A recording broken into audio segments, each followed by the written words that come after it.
Oui, merci j'allais faire une petite photo de vous, envoyer à Chloé Moore parce que Chloé est malade.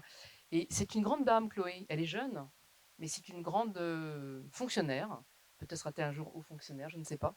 Mais je lui souhaite en tout cas un beau parcours dans l'administration publique parce qu'elle fait un remarquable travail en comprenant les impératifs du non-profit comme une association comme la nôtre, des engagements sociétaux, même si effectivement elle a une fibre sur le sujet, et des impératifs et des contraintes évidemment de votre administration et de la fonction publique en général d'ailleurs. Alors moi je peux aussi indiquer, bon, bah, dit qui j'étais, donc tout va bien.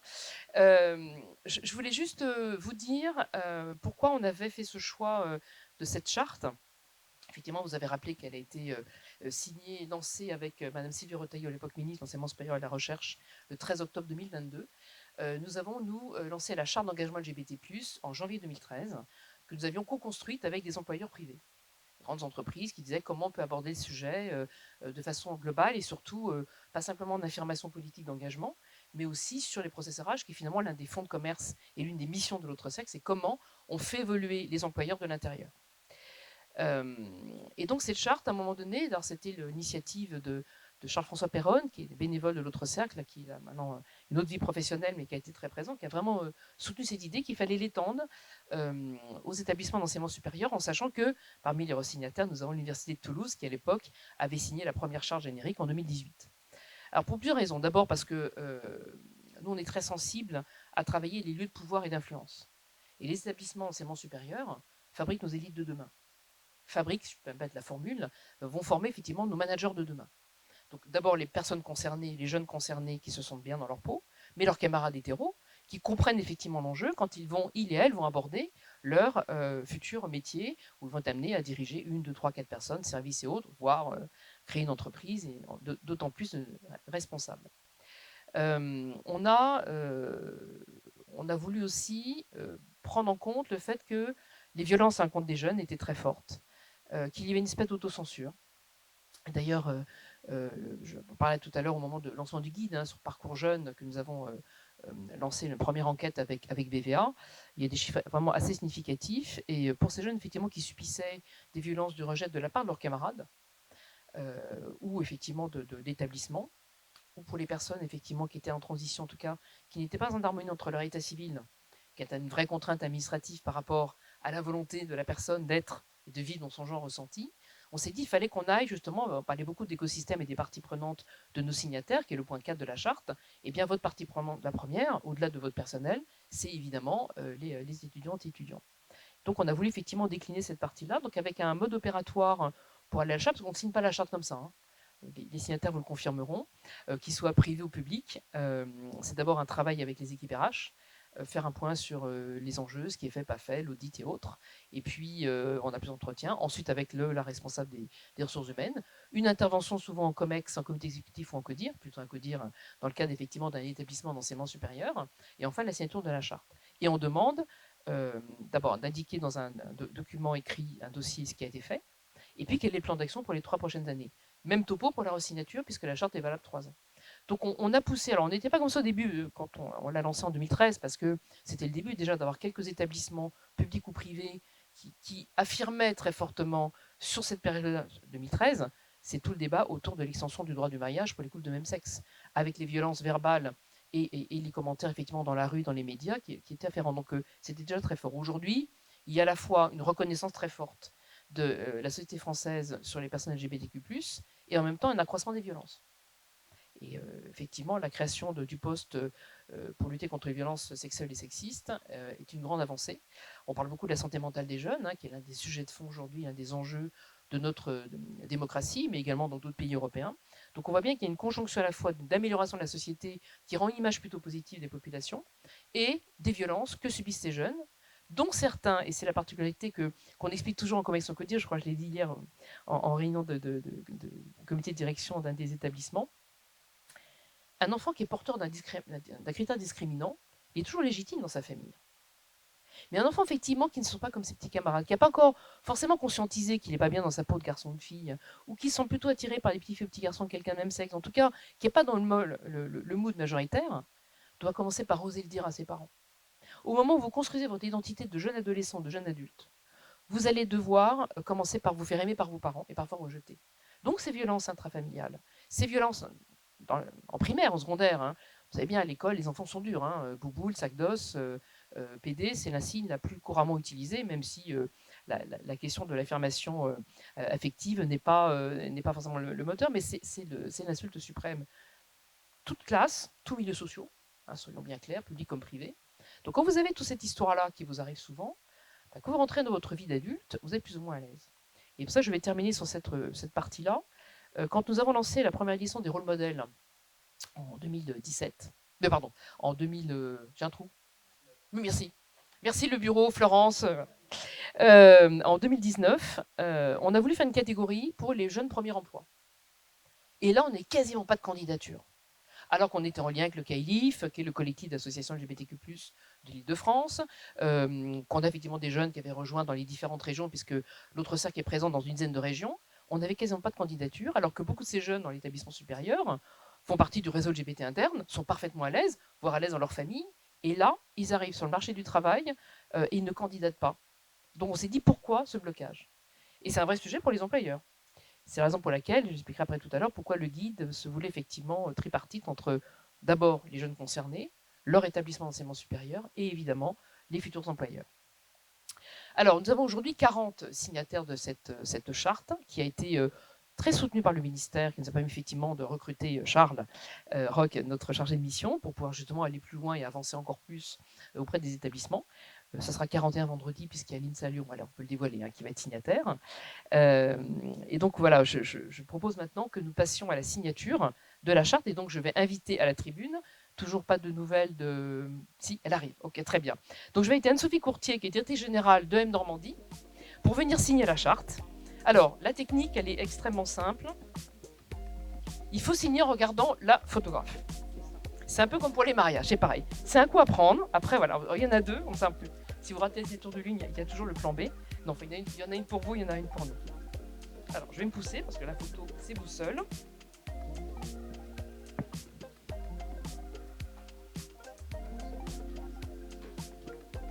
Alors, est-ce que le son est bon sur ce micro? Vous m'entendez bien? C'est vrai, au fond? Bon. Alors, bah, écoutez, moi, je suis ravie d'animer cette table ronde. Parce que je vous parlais de bilan tout à l'heure, mais pour effectivement pouvoir signer la charte et pour pouvoir la resigner, il a fallu effectivement mettre en place un plan d'action. Et public ou privé, établissement d'enseignement supérieur ou collectivité, je salue Christophe Berthier, président de notre cercle Bourgogne-Franche-Comté, mais aussi adjoint à la mairie de Dijon, ou grande entreprise du CAC 40 ou PME ou ETI. La question, c'est pour mettre ce plan d'action, il y a forcément des contraintes, c'est compliqué, ça ne se fait pas naturellement. On avait un petit aparté tout à l'heure sur un sujet qui nous est cher, le ICRH. Alors j'aimerais que pour chacun d'entre vous, vous me disiez effectivement, alors il n'y a pas d'ordre de préséance, hein, faites comme vous le sentez, quelle est l'action ou l'initiative pour laquelle vous êtes effectivement le plus fier, qui a effectivement été montée au moment du projet de signature de la charte et de la signature de la charte elle-même. Alors dans l'ordre que vous voulez, c'est 1, 2, 3, 3, 2, 1. Mettez le micro vers vous bien, c'est plus confortable. Il faut aller. Oui, on avait fini. Dans le cadre du plan qui s'achève, on a vraiment mis, nous, l'accent à Montpellier sur l'accueil des nouveaux personnels, nouvelles étudiantes et nouveaux étudiants.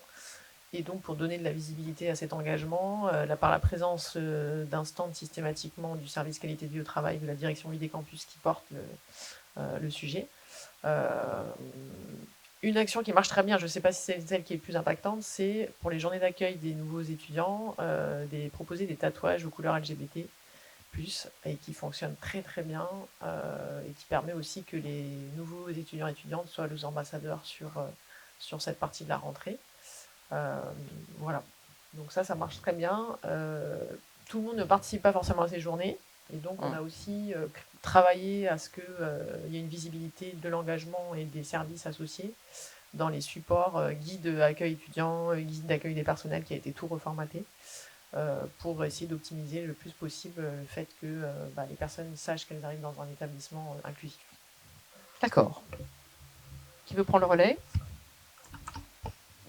Alors, C'est compliqué aujourd'hui de citer, de se réduire à une seule action, initiative ou Vous événement. pouvez en dire plusieurs. Il y en a plusieurs. Je voudrais déjà remercier Julien Soro, directeur de la vie étudiante de l'EM Normandie, qui est là, ainsi que Alice Duval, responsable du service diversité, équité, inclusion, parce que c'est vraiment la signification et la transformation par l'action de cette charte. On a un service aujourd'hui complètement dédié à l'école, à l'inclusion de tous nos étudiants. Et les actions ne s'arrêtent pas qu'aux étudiants, c'est-à-dire qu'on s'étend aussi au personnel de l'école, qu'on va former. Donc il y a diverses initiatives qui ont été menées. On peut parler de la semaine engagée pour l'égalité qu'on a faite au mois de mars 2025 et qu'on va renouveler probablement au mois de mars 2026 également. Mais aussi une formation de tous nos étudiants, les bureaux des associations et la fédération des étudiants, puisqu'on est une école qui est une fédé des étudiants. Ils sont tous formés à l'inclusion de tous les étudiants qui sont LGBTQIA+.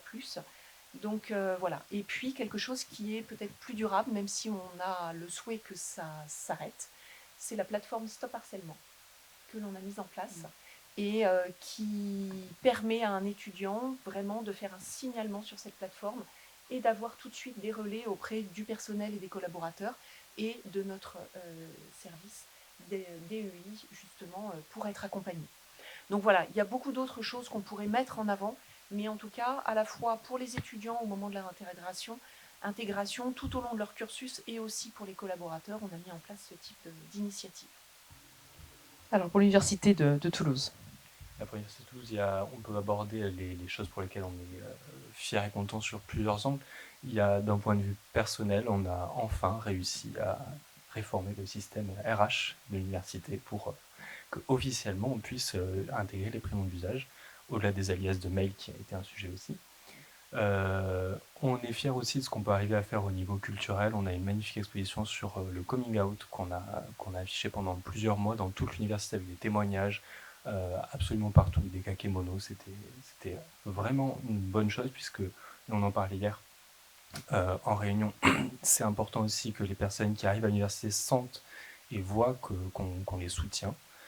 Et un autre, ça c'est l'arrivée, quand ça se passe bien, et puis quand ça se passe mal, il y a les cellules d'écoute.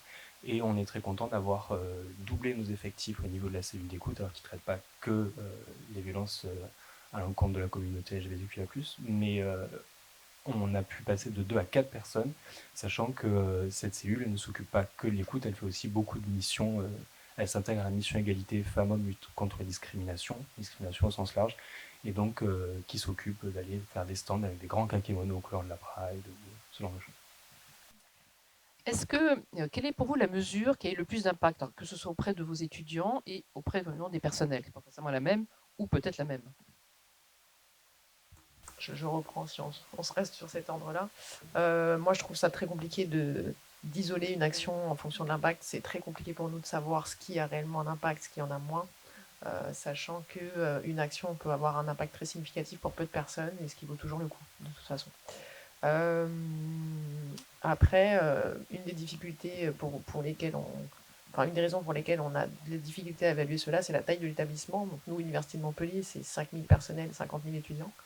Voilà, pour essayer d'avoir une vision un petit peu plus précise de ce qui est vécu et ressenti par notre communauté, on a participé l'année dernière à l'enquête Acadiscrit, qui est un projet de recherche donc, qui s'appuie sur plusieurs équipes de chercheurs et chercheuses, et qui va nous permettre prochainement là, de disposer de données un petit peu plus importantes sur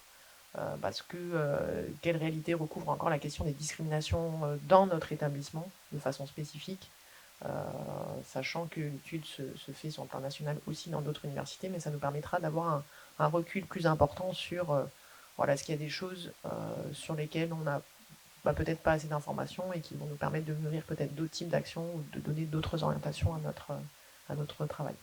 Bon, je reconnais bien là, effectivement, le monde de la recherche, on mesure de l'impact avec des données qualitatives, quantitatives, voilà. Mais malgré tout, je pense qu'on peut peut-être mesurer un impact, un ressenti d'une autre manière. Et je veux un peu votre avis sur M Normandie et bien sûr sur l'Université de Toulouse. Alors à l'EM Normandie, j'ai coutume de dire parler c'est bien, signer une charte c'est bien, mais il faut agir.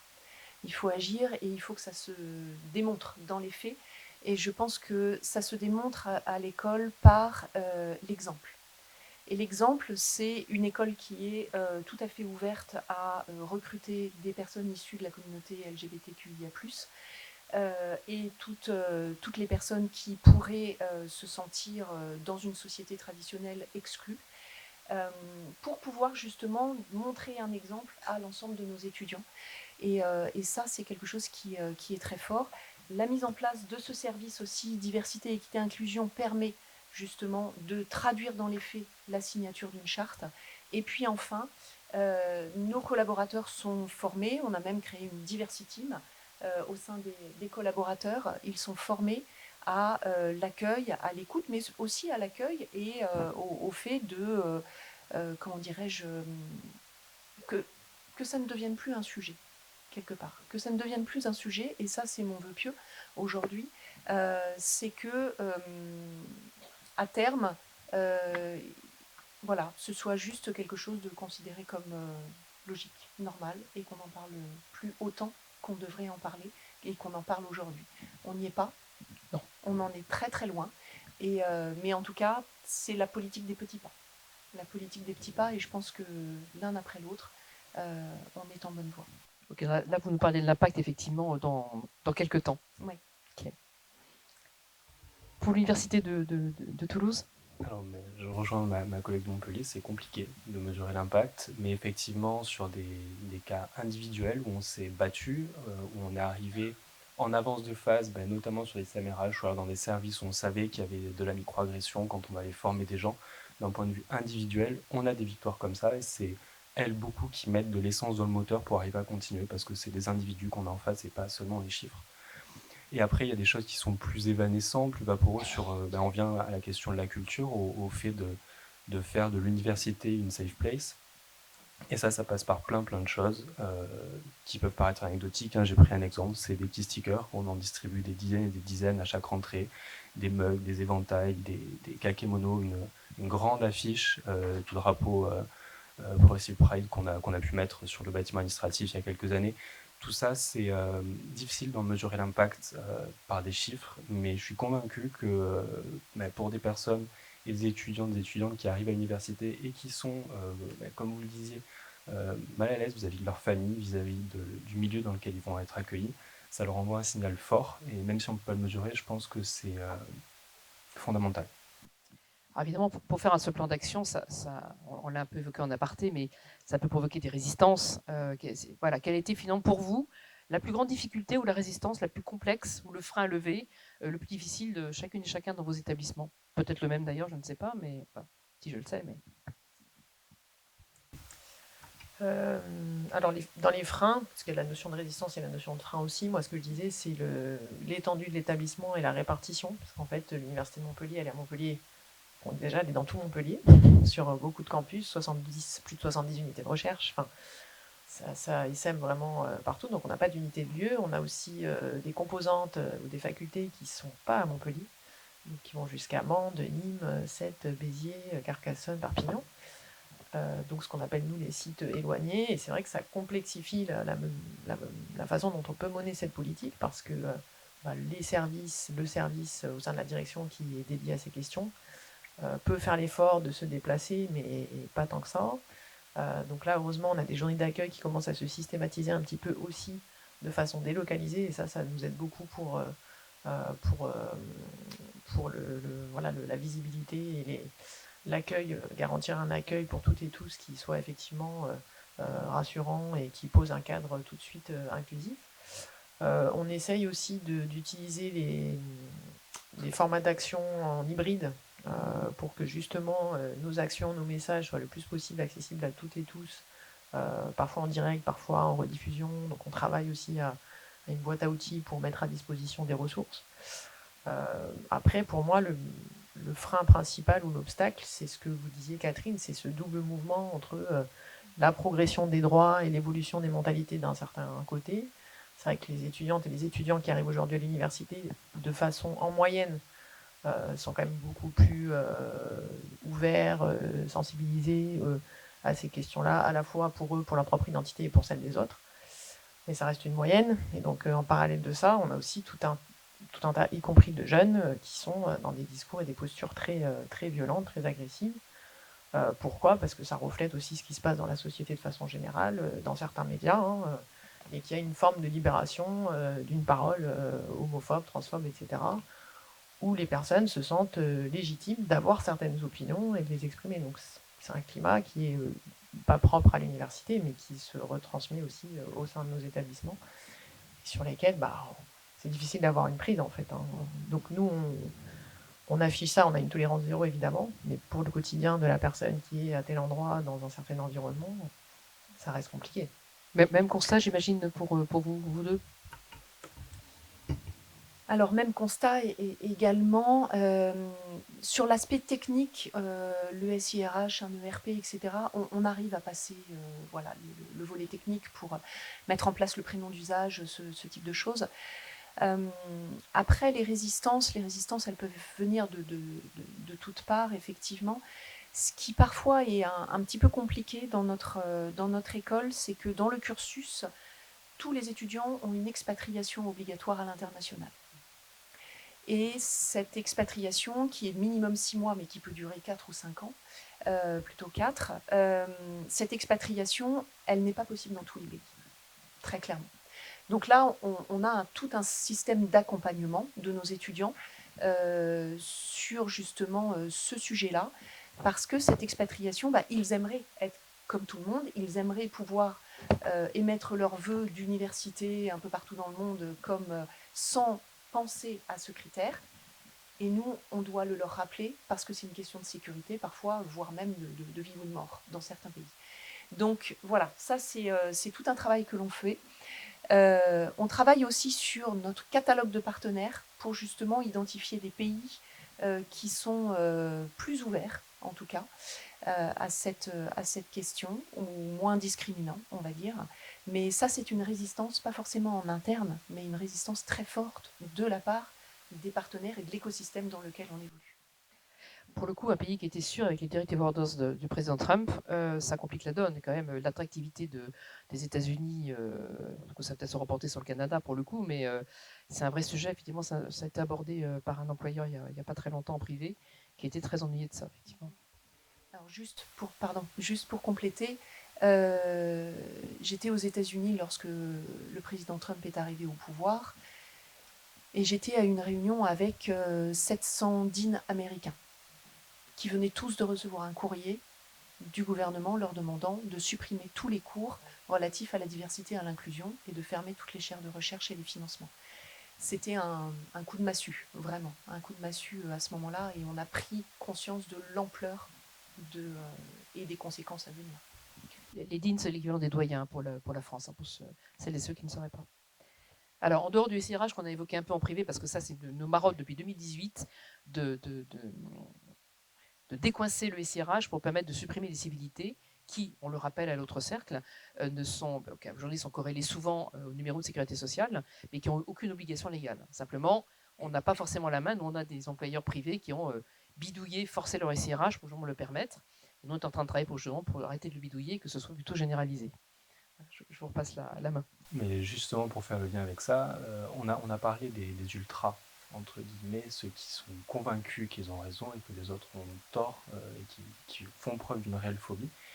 Mais il y a aussi un autre problème, un autre frein réel, c'est l'inertie de ceux qui s'en fichent ou qui ne comprennent pas vraiment le problème.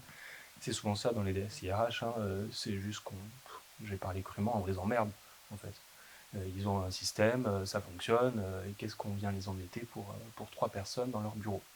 Et ça, c'est compliqué d'arriver à faire toucher du doigt les problématiques d'un point de vue humain, d'un point de vue sociétal, sans risquer de braquer. Parce qu'effectivement, on l'a dit, il y a des relais dans les médias, il y a une vraie guerre de culture qui est menée par certaines sphères médiatiques. Et c'est facile de faire tomber le ventre mou de l'opinion du mauvais côté de la barrière. Et on essaye d'expliquer, on essaye d'être pédagogue sur ces notions, mais c'est compliqué. Les gens ne comprennent pas la problématique, ne comprennent pas la violence de se faire misgenrer, de se faire, quand on utilise son dead name.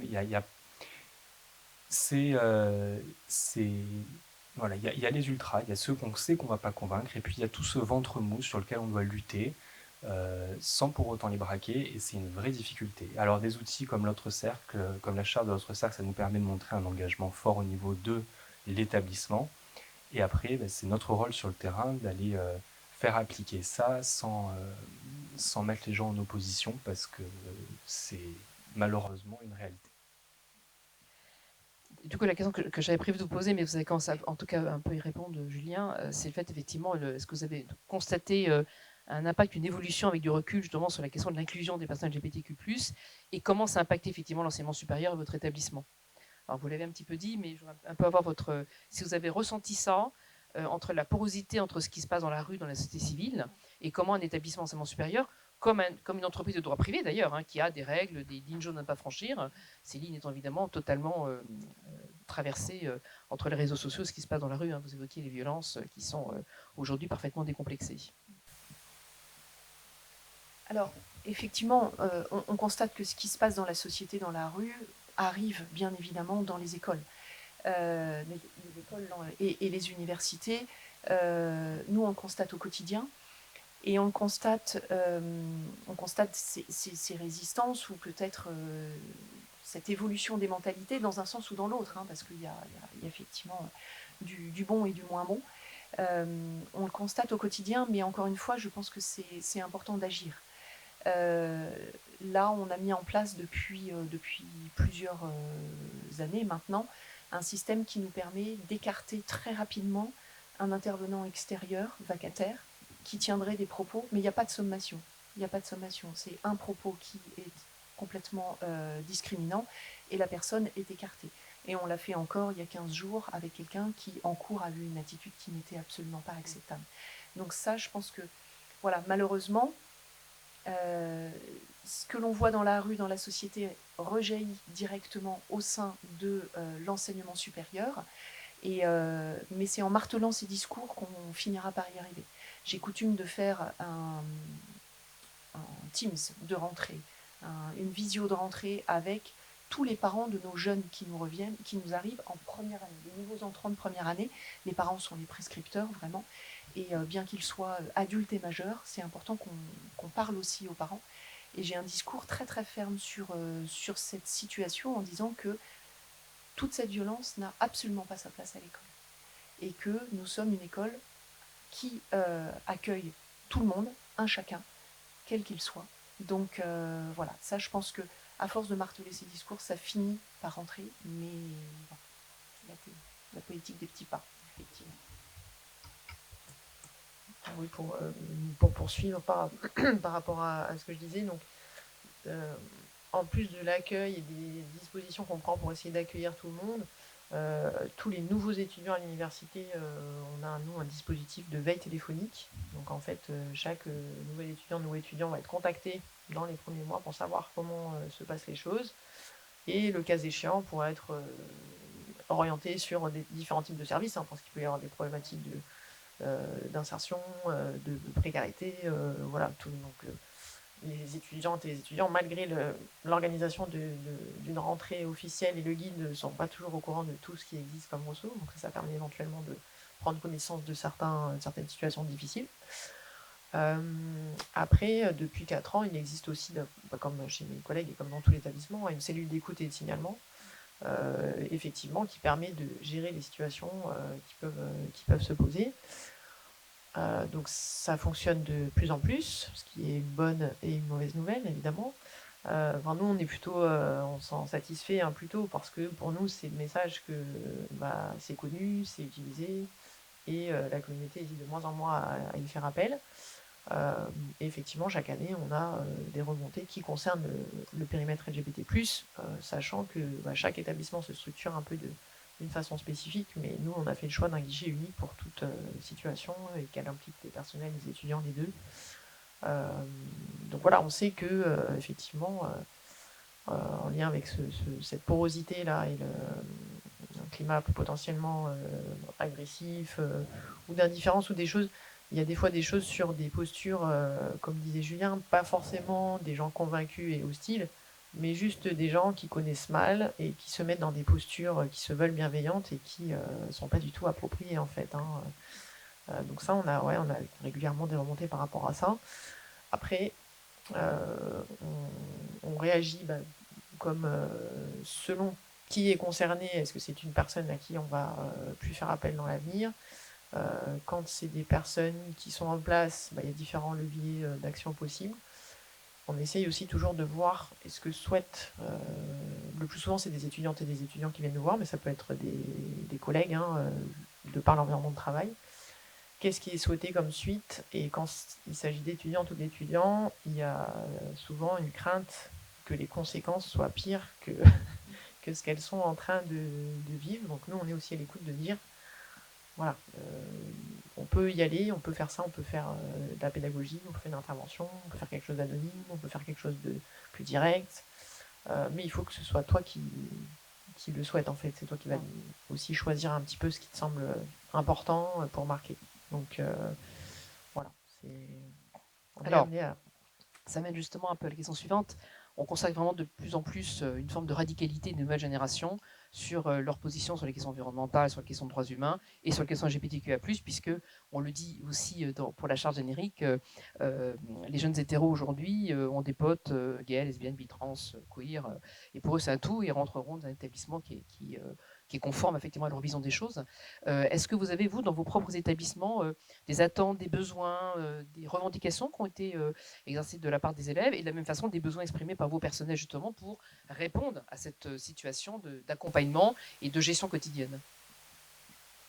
Puisque les enseignants peut-être. Le micro est ouvert, donc j'en profite, mais justement en lien avec une situation récente là, à laquelle je pense qu'il y a une attente des étudiantes et des étudiants de sensibilisation et de formation. C'est-à-dire qu'on parlait de l'accueil des nouveaux étudiants, étudiantes et personnels. Ça, c'est très bien. Mais nous, ça nous pose aussi la question, que faire pour les personnes qui sont déjà là depuis un petit moment, voire très longtemps? Comment on va aller chercher ces personnes-là, sachant que quand on fait des semaines d'action, on a aussi des semaines d'action récurrentes, tout le monde ne vient pas. Les personnes qui pourraient être le plus intéressées ou concernées ne sont pas forcément celles qui vont y assister. Donc ça ouvre une vraie question sur comment former la question de la formation continue, des personnels aussi, justement aussi pour éviter des discours condescendants du type non, mais c'est pour toi que je te dis ça, tu vas peut-être changer d'avis, etc. Bon, qui sont pas du tout adaptés, quoi. Avec la question de comment insérer des formations, des contenus, pour qui, à quel moment de la trajectoire professionnelle, et en faisant en sorte que ce soit bien accueilli et que ça ne crée pas plus de, comme disait le collègue, de résistance qu'autre chose, encore une fois, sachant que c'est très compliqué d'imposer des formations. C'est-à-dire que si on impose des formations, on peut se dire que d'une façon ou d'une autre, on risque de passer à côté de notre objectif aussi. Donc ça, je pense que c'est une attente et que c'est un axe de toute façon qu'on a affiché, hein, nous, dans le plan d'action là, à venir, à différents niveaux aussi. L'association étudiante, on a déjà commencé, et personnel, on va se pencher sérieusement sur la question. Pareil pour l'université de Toulouse? Oui, il y a beaucoup de similarités. Il y a effectivement deux questions qu'il faut bien décorréler, c'est les personnels et les étudiants, étudiantes. Je pense que ce qui est important pour la communauté étudiante, c'est de savoir qu'il y a des alliés, notamment dans le corps enseignant. On sait qu'il y aura des petites remarques, et ça a été dit, pas forcément malveillantes. Enfin, j'ai un collègue qui m'a dit, mais attends, si c'est un garçon, mais que maintenant c'est une fille, je dois dire il ou elle, c'est un garçon ou une fille. Enfin, la personne était dans une démarche d'essayer de comprendre, mais ne savait pas comment faire, alors que ça me paraît évident à nous qui connaissons. Donc il y a toute cette partie-là qui a besoin d'être formée, et ça peut se faire autour de la machine à café. Et après, il y a toute la problématique on disait des convaincus, où là, effectivement, on a une certaine marge de tolérance sur l'incompréhension, et puis on passe une limite où là, c'est le marteau de la justice qui doit tomber. Alors, le marteau de la justice, on le sait, on a des problèmes à aller appliquer des sanctions, surtout sur les enseignants-chercheurs. Mais on peut proposer des formations en interne, on peut demander aux doyens de telle ou telle composante d'aller taper un peu sur les doigts, ne serait-ce que pour montrer le soutien à la victime, et puis pour essayer petit à petit de la faire, sinon changer d'avis, au moins qu'ils se rendent compte que c'est pas une opinion qui est acceptée par tout le monde et que tout le monde ne pense pas comme eux, et que peut-être qu'il ferait bien de se réfréner jusqu'à leur retraite.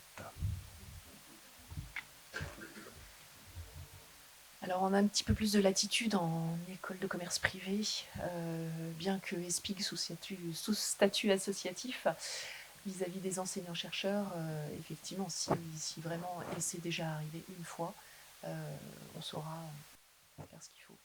Bon, là, vous m'avez un petit peu détourné ma question, mais ce que c'est important parce que, évidemment, le fait, la signature de la charte vous a certainement aussi embarqué à consolider ce que vous étiez en train déjà de faire et rajouter une forme de légitimité.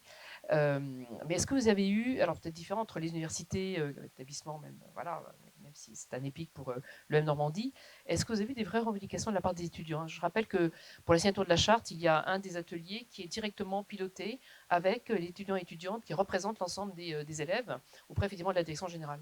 Donc, est-ce que vous avez des revendications aujourd'hui qui seraient peut-être d'ailleurs, pour terminer un petit peu cette table ronde, dans vos perspectives, parce que on n'aboutit pas à tout, hein, c'est work in progress, hein, pour prendre un anglicisme. La question de la diversité et de l'inclusion, on le dit à l'autre cercle, ça ne se décrète pas, ça se construit durablement et c'est très fragile. Je crois que malheureusement, l'actualité un peu partout nous le montre tous les jours. Mais voilà, dans vos perspectives, par rapport à des demandes d'étudiants et étudiantes, est-ce que ça peut matcher, est-ce que ça peut fonctionner, indépendamment effectivement peut-être d'un changement de politique générale aussi, hein.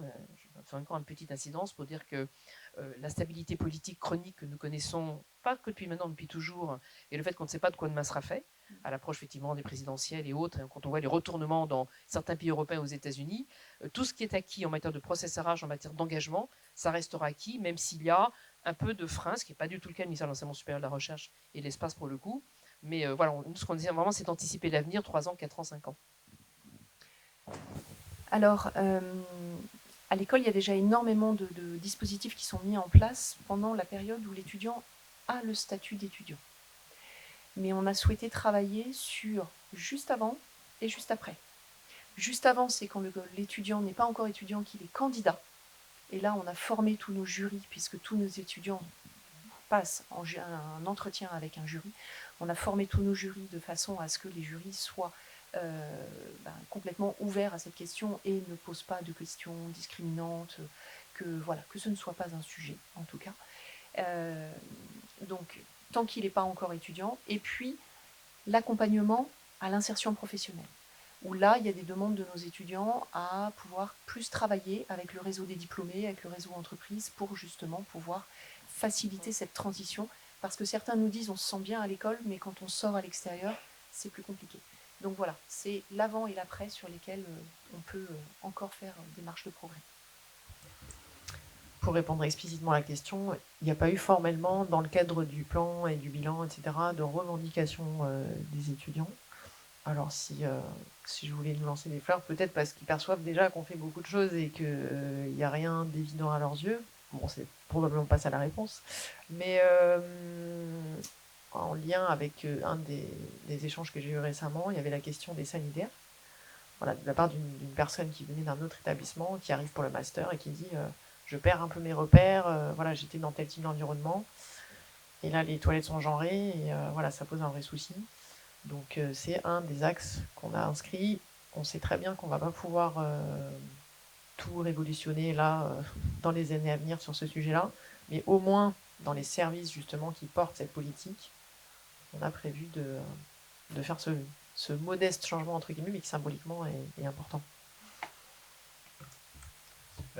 Les revendications étudiantes, en particulier par rapport à la charte, on les a identifiées dans les groupes de travail qui ont permis de rédiger la charte. Ce qui revient beaucoup de la part des étudiants, mais j'y reviens, c'est les questions de culture, c'est-à-dire que, enfin de culture à l'université autour de l'inclusion.